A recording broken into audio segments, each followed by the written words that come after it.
2014లో 15లో అలాగా మిమ్మల్ని చూసినప్పుడు ఈ ప్రపంచ స్థాయి సినిమాకి మా నాగశ్విన్ కూడా ఉంటాడని చెప్పేసి మేము అనుకోలేదు sir.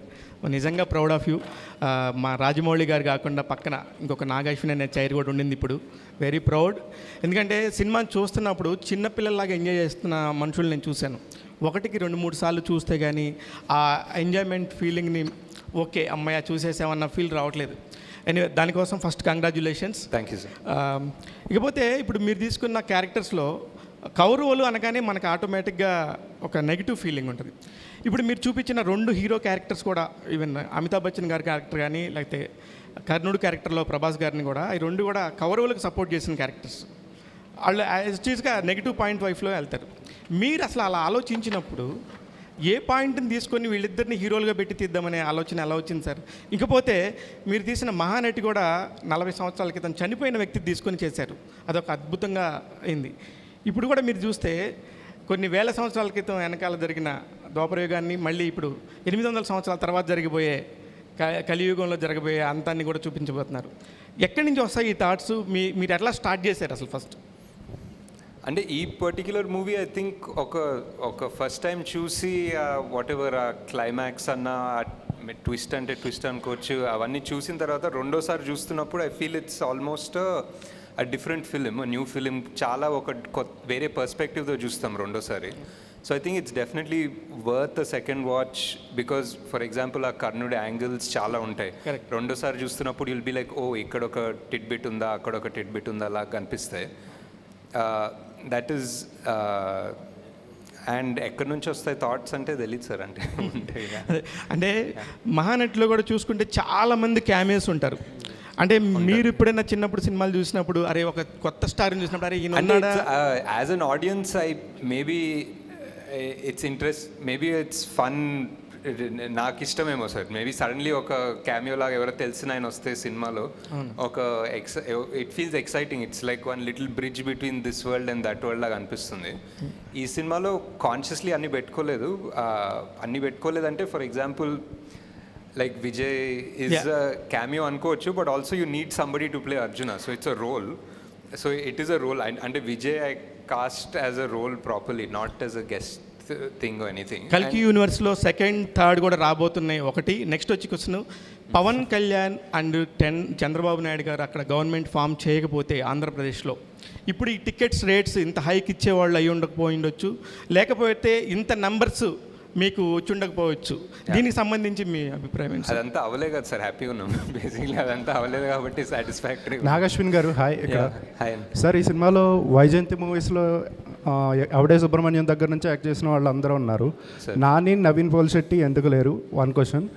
And second one, release రోజున చాలామంది అంటే సోషల్ మీడియాలో కావచ్చు ఎక్కడైనా కర్ణుడి కంటే అర్జునుడే గొప్ప అన్నట్టు ఒక డిబేట్ నడిచింది.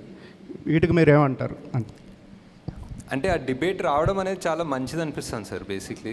ఎందుకంటే అది ఒక దాని గురించి ఆర్గ్యూ చేస్తుంటే సడన్లీ ఇంకొకటి తవ్వుతారు. సడన్లీ మహాభారతము అండ్ ధర్మం అధర్మం గురించి ఫైట్ చేస్తూ ఉంటారు. సో అది మంచిది అనిపిస్తుంది.